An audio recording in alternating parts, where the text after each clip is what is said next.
The first line you need in your HTML file is the doctype HTML tag. This tells the browser that this is a HTML file and the browser can start to read it. In VS Code you can start writing it the hard way, which is to actually write it out.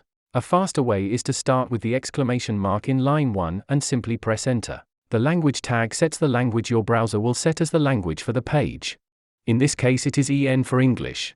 In the head of the page, which is not visible to the viewer, the character set tag declares the page's characters so that the browser knows what letters, numbers and special characters to use. UTF-8 is the standard character encoding.